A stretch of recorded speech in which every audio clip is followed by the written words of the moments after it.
ठीक।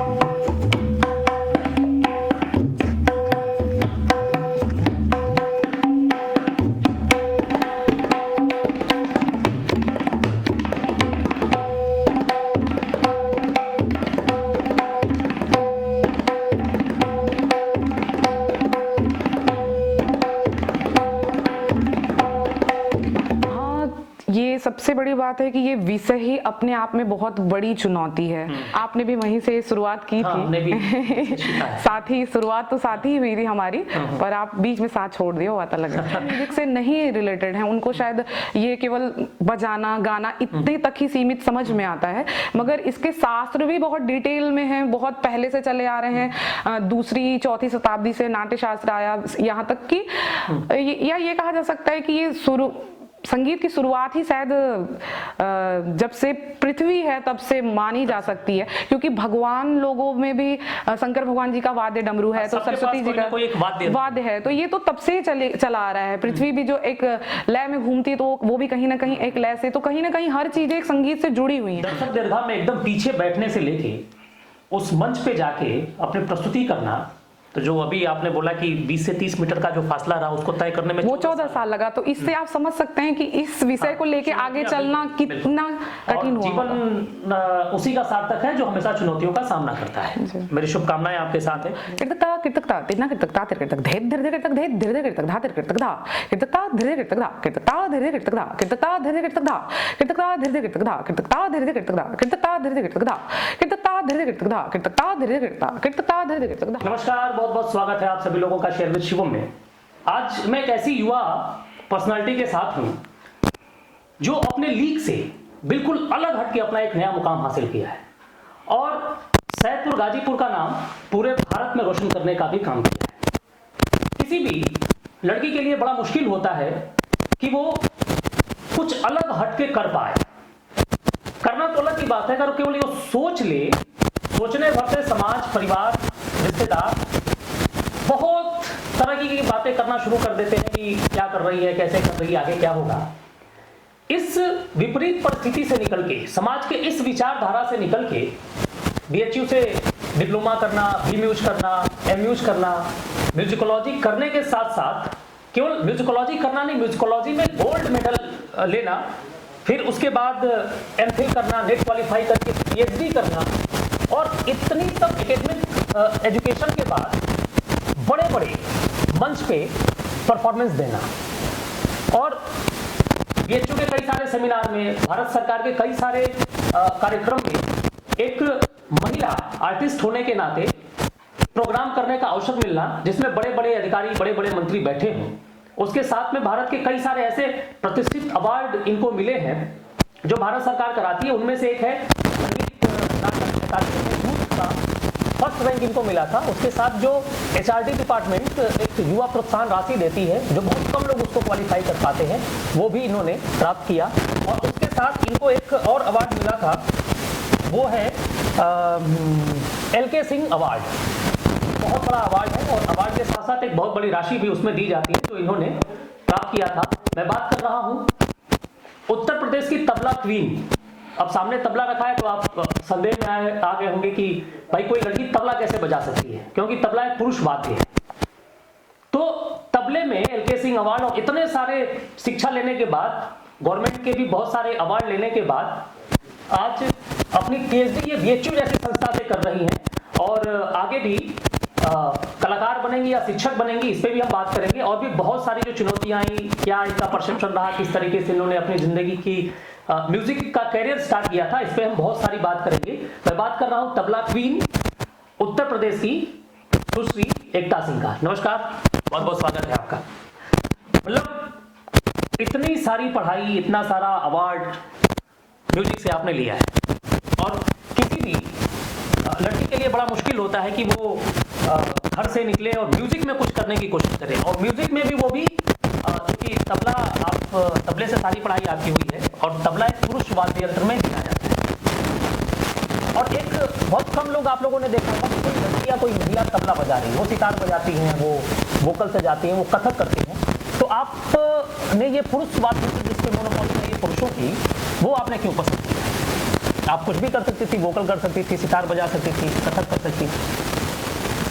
संगीत में जैसे बचपन से ही रुचि तो थी और मैं शुरू से ही सरस्वती शिशु मंदिर में बचपन से मेरी पढ़ाई हुई है। वहाँ पे भी चूंकि सांस्कृतिक माहौल रहता ही है। और जहाँ तक तबले का सवाल है तो पहले अभी सैदपुर से जुड़ के शास्त्रीय संगीत में क्या क्या चीजें थी या होती हैं आगे, ये बचपन में तो नहीं पता था, पर चूंकि इससे बहुत लगाव था। बुआ चूंकि ढोलक बजाती थी, थोड़ा उनका भी म्यूजिक से इंटरेस्ट रहा है और मैंने उनको बचपन से सुना है, देखा है। इस वजह से मुझे तो अपने से भी था ही, मगर उनको देखने से मैं और भी प्रोत्साहित हुई, इसलिए मैं आगे फिर मतलब फैमिली में बहुत अच्छा माहौल नहीं रहा, वो बहुत इंटरेस्ट उनका था तो थोड़ी बहुत बजाती रही। हाँ, थोड़ा बहुत, क्योंकि ये एरिया जो सैदपुर है यहाँ पे शास्त्रीय संगीत का उतना क्या माहौल तो नहीं ही है, बिल्कुल नहीं है। वहां से अभी तो ये लोक संगीत में ही जो महिलाएं गाती हैं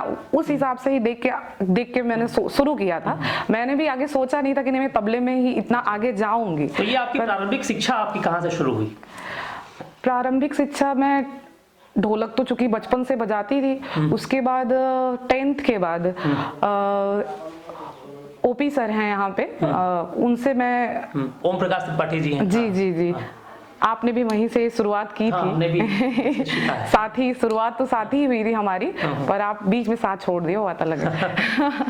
फिर वहाँ पे मैंने उनसे शिक्षा लेना शुरू किया तबले का, बस केवल रुचि के हिसाब से। मैं एकेडमिक में जाने तक का उस समय तक तो नहीं सोची थी, पर उन्होंने ही मुझे ये बताया कि नहीं, आप इसमें अच्छा कर सकती हैं या उसमें आप एकेडमिक में जा सकती हैं। तो कुछ महीने मैंने उनसे तबला सीखा, फिर उसके बाद BHU गई, वहाँ डिप्लोमा का एग्जाम दिया, फिर मेरा वहाँ सिलेक्शन हुआ। फिर अच्छा, सैदपुर से निकल के BHU तक जाना ये बहुत आसान तो रहा नहीं होगा, और वो भी म्यूजिक करने जा रही है। तो जब म्यूजिक की बात आती है तो बहुत सारे जहन में लोगों के सवाल आने शुरू हो जाते हैं, परिवार के लोगों के, अपने दोस्त मित्रों में और समाज में भी इसको लेके अभी बहुत लोग पॉजिटिव नहीं है। तो इतना आसान तो रहा नहीं होगा कि सैदपुर से निकल के BHU से जाके PhD तक का सफर तय करना। चुनौतियां तो आई होंगी। हाँ, ये सबसे बड़ी बात है कि ये विषय ही अपने आप में बहुत बड़ी चुनौती है, क्योंकि कहीं ना कहीं ये होता है कि कोई अलग विषय हो जिसमें आप कैरियर बनाना चाहते हैं, उसमें आप मास्टर्स किए या आप PhD तक जाते जाते आपके ये एक मन में या आपके घर वालों के भी मन में होता है कि एक बच्चा जो अभी ये मास्टर्स कर रहा है, PhD कर रहा है, वो एक सेटल हो गया या उसकी पढ़ाई पूरी हो गई। मगर संगीत में ऐसा है कि आप मास्टर्स करने के बाद उसको आप समझ पाते हैं केवल, क्योंकि ये एक केवल पढ़ाई पर्टिकुलर नहीं है, ये एक साधना है। और साधना कहीं भी उसका समय निर्धारित नहीं होता कि किसी भी साधना की इतने समय तक में आप उसको पूरा कर सकते हैं। ये आपके डिवोशन के ऊपर डिपेंड करता है कि आप उसको, वैसे तो संगीत ऐसी चीज, ऐसा विषय है कि आप पूरी जिंदगी करते रहें तो भी आपको कम पड़ता है। हमारे गुरु लोग भी यही चीज हमें बताते हैं। और बहुत साधना है, कठिन साधना, बहुत कठिन साधना है, बिल्कुल। और आप PhD, अभी मुझे लगता है कि PhD तक आने के बाद मैं शायद अब जाके संगीत को समझने के एबल हुई हूँ। तो इसके हिसाब से समझ सकते हैं कि आगे कितनी लंबी। नहीं, बिल्कुल सही कहा आपने कि संगीत का विषय सिलेक्ट करना ही अपने आप में एक बहुत बड़ी चुनौती है, क्योंकि इसमें कैरियर पर्टिकुलर ये नहीं है कि नहीं हम इसमें ये संगीत करके हम जॉब कर लें, क्योंकि अब आज वर्तमान में हर बच्चे को या हर स्टूडेंट को एक अपना कैरियर सेटल करना ये भी बहुत ज्यादा जरूरी है। मगर इसमें एक क्योंकि मंच प्रदर्शन है, एक अपने प्रैक्टिकल से भी जुड़ा हुआ है प्लस थ्योरी से भी जुड़ा हुआ है। क्योंकि मैंने म्यूजिकोलॉजी भी किया है तो थ्योरी शास्त्र पक्ष भी इसमें बहुत डिटेल है, जो कि सबको जो म्यूजिक से नहीं रिलेटेड है उनको शायद ये केवल बजाना गाना इतने तक ही सीमित समझ में आता है। मगर इसके शास्त्र भी बहुत डिटेल में है, बहुत पहले से चले आ रहे हैं। 2री 4थी शताब्दी से नाट्य शास्त्र आया, यहाँ तक कि या ये कहा जा सकता है कि ये संगीत की शुरुआत ही शायद जब से पृथ्वी है तब से मानी जा सकती है, क्योंकि भगवान लोगों में भी शंकर भगवान जी का वाद्य डमरू है, तो सरस्वती जी का कोई एक वाद्य है, तो ये तो तब से चला आ रहा है। पृथ्वी भी जो एक लय में घूमती तो वो भी कहीं ना कहीं एक लय से, तो कहीं ना कहीं हर चीजें एक संगीत से जुड़ी हुई हैं। तो ये है तो बहुत प्राचीन चीजें जो कि अभी जो संगीत से लोग नहीं जुड़े हैं उसको केवल गाना या बजाना तक ही सीमित मानेंगे, जबकि ये इतना है नहीं, इसीलिए ये साधना है, क्योंकि बहुत सारी चीजें इससे जुड़ी हुई हैं। अच्छा, चुनौतियों की इस यात्रा में परिवार की तरफ से भी तो चुनौतियां ही होंगी।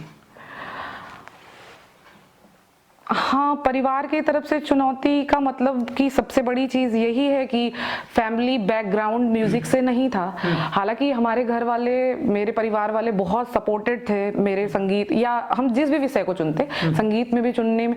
अगर परिवार का शायद सपोर्ट नहीं होता तो इतना आगे तक बढ़ना बहुत मुश्किल है, खास तौर पे इस फील्ड में, तबले को लेके, एक लड़की को लेके आगे इसको आगे बढ़ाना अपने क्षेत्र में।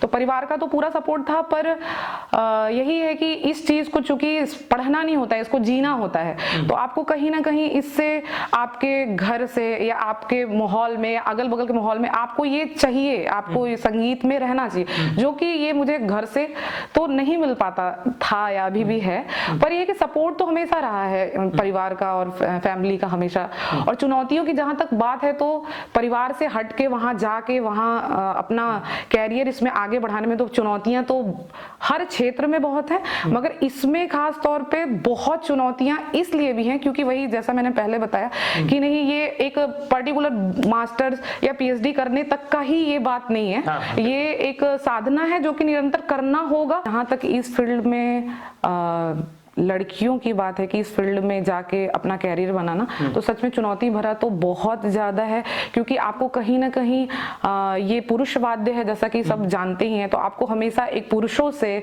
के बीच में रह के आपको एक अलगाव का सामना तो करना ही पड़ता है।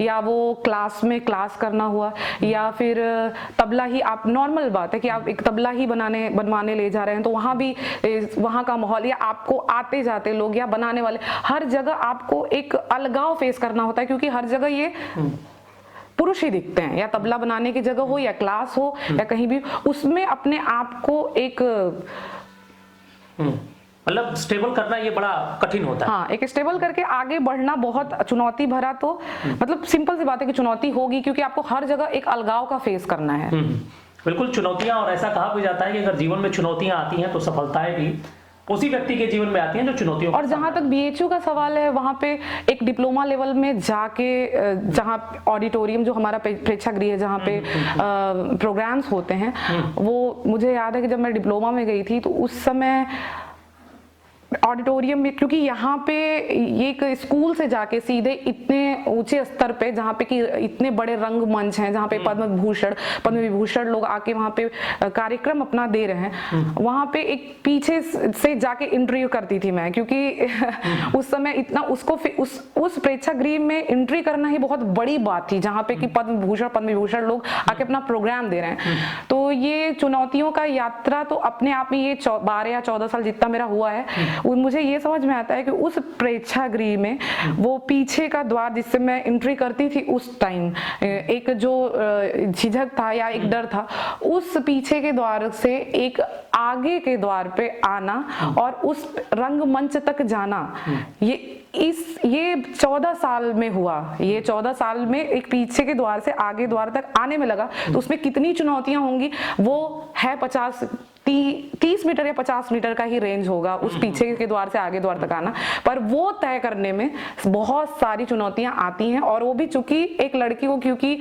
तबला लेके चलना, तो उसमें तो अपने आप में एक कठिन, एक अलग रास्ता है। बिल्कुल, और दर्शक दीर्घा में एकदम पीछे बैठने से लेके उस मंच पे जाके अपनी प्रस्तुति करना, तो जो अभी आपने बोला कि 20 से 30 मीटर का जो फासला रहा उसको तय करने में वो 14 साल लगा, तो इससे आप समझ सकते हैं कि इस विषय को लेके आगे चलना कितना कठिन हुआ। जीवन उसी का सार्थक है जो हमेशा चुनौतियों का सामना करता है। मेरी शुभकामनाएं आपके साथ है। अच्छा, जब आप बनारस गई तो संगीत में घराना बहुत चलता है। जी जी। तो आप किस घराने से शिक्षा प्राप्त कर रही हैं? चूंकि अब मैं तो बनारस गई और बनारस से ही शुरुआत ही प्रारंभ ही मेरी शिक्षा बनारस से हुई। पहले मैं बता दूं कि संगीत तबले में 6 घराने हैं। अच्छा। दिल्ली, लखनऊ, अजराड़ा, फर्रुखाबाद, बनारस, पंजाब। तो उसमें बनारस एक बहुत प्रतिष्ठित घराने के रूप में है, जहां से मैं अभी वर्तमान में तबले की शिक्षा प्राप्त कर रही हूँ। पहले मैं जब मेरी बनारस में जब मेरी तबले की शिक्षा प्रारंभ हुई थी, तो पंडित सौम्यकांत मुखर्जी जी जो मेरे प्रथम गुरु हैं, उनसे मैंने लगातार 6 साल तबले की शिक्षा ली है। और इस समय वर्तमान में मैं पंडित पूरन महाराज जी से तबले की शिक्षा ले रही हूँ। मतलब आप बनारस घराने की शिष्य परंपरा में अपनी शिक्षा मेरी प्राप्त कर रही है। अच्छा, ये तो एकेडमिक शिक्षा तो म्यूजिक बहुत बाद में हुई, पहले तो ये घराने की और गुरुकुल की शिक्षा रही है ना। अब जब से ये हुआ कि भाई अब लोगों को जॉब सिक्योरिटी चाहिए होती थी, नौकरी चाहिए हुई, तो लोगों ने एकेडमिक एजुकेशन लेना शुरू कर दिया। और आप बनारस घराने की शिष्या हैं। तो मैं चाहूंगा कि कुछ बनारस घराने का कुछ ऐसा जो होता है, टुकड़ा हो गया, फर्द हो गया, कुछ भी 10-20 सेकंड का हम चाहते हैं कि आप जरूर बजाएं। जी। एक टुकड़ा है बनारस घराने का, जो कि मैं बहुत पहले बीम्यूज में भी मैंने सीखा था। इस टाइम मेरे दिमाग में वही आ रहा है, तो मैं उसको सुना देती हूँ। मैं उसको बोल भी दूँ? हाँ, बिल्कुल बोलिए।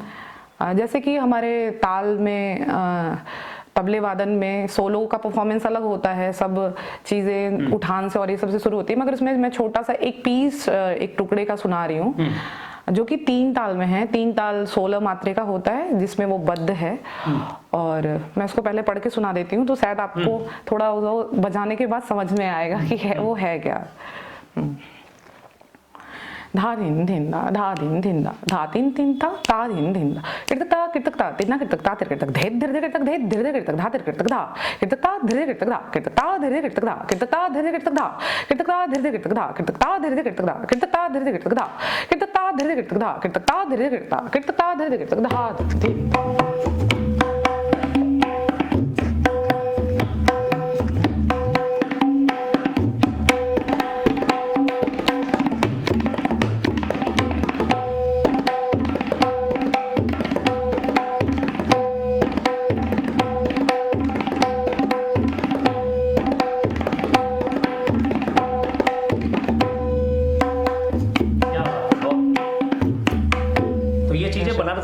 जी। अच्छा, ये जिस तरीके से जो वर्डिंग होती है, किटतक ता धीरे किटतक धा और इस तरीके की चीजें हैं, ये बजाना तो अलग बात है, इसको याद करना बड़ा कठिन होता होगा, जो संगीत की भाषा है। जी।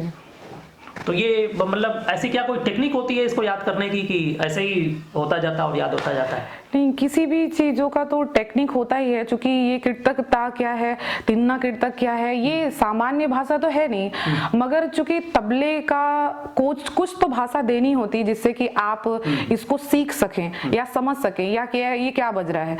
तो इसका जो ध्वनि का निकास है, मेरे हिसाब से पहले, वैसे तो इसके पाठाक्षर बहुत पहले से बने हुए हैं, नाट्य शास्त्र में भी, संगीत रत्नाकर में भी बहुत तालें थी पहले बनाई गई थी, तो इसके पाठाक्षर तो पहले से ही हैं, मगर मेरे हिसाब से इसके ये बोल, इसके ध्वनि के जो निकास हैं उसको सुन के, जैसे तेटे है तो शायद कहीं ना कहीं इसका कुछ भी नाम रखा जा सकता था, मगर इसका जो ध्वनि का निकास है उसके हिसाब से हम उसको सुन के एक वर्ड उसको देते हैं कि उसको समझ में आए कि नहीं ये तेटे जैसा साउंड आ रहा है तो तेटे होगा, क्योंकि आपको इसके सीखना है तो कहीं ना कहीं इसका एक पाठाक्षर बनाना हो, इसका एक लैंग्वेज बनाना होगा जिससे कि आप इसको बोल सके, समझा सकें। इसको तेटे की जगह कुछ और भी कहा जा सकता था, मगर चूंकि इसका ध्वनि का जो निकास है वो हमें सुनाई ऐसा ही प्रतीत देता है कि तेटे है या तिन है, या यहाँ पे ना का साउंड आ रहा है, ना जैसा साउंड आ रहा है, तो इस हिसाब से पाठाक्षर बनाए गए होंगे। और इस हिसाब से फिर उसके बाद तो किसी भी चीज का, जहां तक सीखने की बात है, बोलने की बात, स्टार्टिंग में तो किसी को भी दिक्कत होगी जो नॉन म्यूजिशियन फैमिली से, नहीं तो जो बचपन से सुनते आ रहा है चलता जो, तो वो तो समझेंगे इस बात को कि नहीं क्या है। अच्छा, आगे चल के आप एक कलाकार बनेंगी या एक शिक्षक बनेंगी? इस क्षेत्र में चाहे जो भी बना जाए, पहले तो किसी भी इंसान को कलाकार तो बनना होगा, क्योंकि आपको अपने कला को आकार देना आना चाहिए, तब तो आप किसी शिष्य को भी समझा सकते हैं। क्योंकि ये पर्टिकुलर, वही मैंने पहले भी बताया कि ये पढ़ाई की चीज तो है नहीं कि नहीं इसको ऐसे लिख दिया तो ये पढ़ के समझ में आ गया। ये एक मंच प्रदर्शन की चीज है, कला की चीजें हैं, जिसको कि आपको पहले एक कलाकार के रूप में बनना पड़ेगा, तब उस आप कला को आकार दे सकते हैं, तब आप किसी को सिखा सकते हैं या एक अच्छे शिक्षक बन सकते हैं। तो कलाकार तो आपको इस क्षेत्र में पहले ही बनना होगा, उसके बाद आप शिक्षक। और जहां तक मेरी बात है कि कलाकार या शिक्षक की बात, तो मुझे लगता है कि मैं किसी भी चीज को, मतलब क्लास में भी, मैं पीएचडी में भी क्लास भी लेती हूँ जो भी, तो शिक्षक मेरा खुद का अपना है कि मैं शिक्षक ही बनना चाहती हूँ। फिलहाल कलाकार में कलाकार बनने में बहुत सारी चुनौतियां भी हैं। हाँ। और खैर बहरहाल कलाकार बने या शिक्षक बने, जरूरी है कि आपकी परफॉर्मेंस और आपकी प्रतिभा लोगों तक पहुंचे। जी। अच्छा, इतने बड़े प्रतिष्ठित बहुत सारे कलाकार हैं, उनमें से आपका पसंदीदा कलाकार कौन है तबले में? वैसे तो ये कहना बहुत मुश्किल है कि एक पर्टिकुलर तबले में एक लोग को बताना, क्योंकि सारे कलाकार, जो भी कलाकार हैं, जो बड़े प्रतिष्ठित कलाकार हैं, सब में अलग अलग अपनी एक खूबियां होती हैं जो कि उनको एक अलग दिखाता है। तो वैसे जहाँ तक मेरी बात है कि मुझे कौन से लोग पसंद हैं, इस समय तो जाकिर हुसैन जी सबको पसंद होंगे तबले में, मेरे हिसाब से, कि जो नहीं भी जो संगीत नहीं भी जानते हो वो भी जाकिर हुसैन जी को जानता है। और उस तरह से जहाँ तक है, मुझे किशन महाराज जी, पंडित पूरन महाराज जी, अनोखीलाल मिश्र जी, छोटेलाल मिश्र जी, क्योंकि इन लोगों का मैंने सुना है, तो मुझे जहाँ तक मेरा ज्ञान है, मुझे जहाँ तक समझ में आता है, मैं वैसे इस लेवल पे तो नहीं हूँ कि इन लोग का नाम लेके मैं बताऊंगी नहीं, इन लोग बहुत अच्छा करते हैं, क्योंकि उस स्टेज पे कह भी पाना मेरे लिए अभी बहुत बड़ी बात होगी, पर ये लोग मुझे बहुत पसंद हैं, जिनका तबला वादन सुनना। और क्योंकि मैं चूंकि बनारस घराने की, मुझे जहाँ तक ज्ञान है, मैं इन लोगों की चीजें समझ पाती हूँ और उनको मैं पसंद भी अच्छा है, इसलिए लोग। मतलब बहुत सारे लोगों को सुनना और बहुत सारे लोगों से सुन के भी सीखना होता है संगीत में। बिल्कुल, ऐसा कुछ? बिल्कुल। पहले तो संगीत में कहा ही जाता है कि पहले सुनना, उसके बाद समझना, उसके बाद सीखना, क्योंकि बिना सुने, क्योंकि ये एक ध्वनि है जिसको आप सुनेंगे तभी आपको वो चीजें समझ में आएंगी, तब जाके आगे आप उसको समझ के भी परफॉर्मेंस करना या आपको सीख सकते हैं उसको। मतलब एक कलाकार बनने के साथ साथ एक शिक्षक बनने की भी ट्रेनिंग ली जा रही है, क्योंकि हर एक व्यक्ति सबसे पहले यही सोचता है कि उसको एक नौकरी मिले, और नौकरी मिलने के बाद भी आप आर्टिस्ट बन सकते हैं, क्योंकि ये रियाज की चीजें आप लगातार अगर आप करते रहें और आपके हाथ में जैसे ही हुनर आता जाएगा, वैसे वैसे आपकी ख्याति बढ़ती जाएगी और वैसे ही वैसे लोक में आपकी प्रतिष्ठा बढ़ेगी और लोग आपको जानना शुरू करते हैं। आप सुन रहे थे हमारे बीच एक बहुत ही साधारण परिवार से, बिना किसी म्यूजिक बैकग्राउंड की फैमिली से निकल के, सैदपुर जैसे कस्बे से निकल के और पूरे पूर्वांचल में, पूरे उत्तर प्रदेश में नाम रोशन करना, युवा रत्न का अवार्ड लेना, फिर संगीत नाटक अकादमी से अवार्ड लेना, HRD का अवार्ड लेना, उसके साथ साथ में फिर BHU से डिप्लोमा से लेके PhD तक करना, ये कोई बहुत साधारण जर्नी नहीं रही। बहुत संघर्ष हुआ होगा, बहुत मेहनत किया गया होगा, और संगीत तो एक ऐसी विद्या है जिसमें कि आपको लगातार प्रैक्टिस करना ही पड़ता है, बिना प्रैक्टिस के तो चीजें हो नहीं सकती। वहां से निकल के यहाँ तक पहुंचना, और किसी के लिए भी एक बहुत प्रेरणादायक स्टोरी ये हो सकती है। और मैं तो आप सबसे निवेदन करूंगा कि आपके बच्चे अगर जिस फील्ड में जाना चाहे, उनकी इच्छा है कि उन्हें ये करना है, तो आप जरूर उनको करने दें और उनको सपोर्ट करें।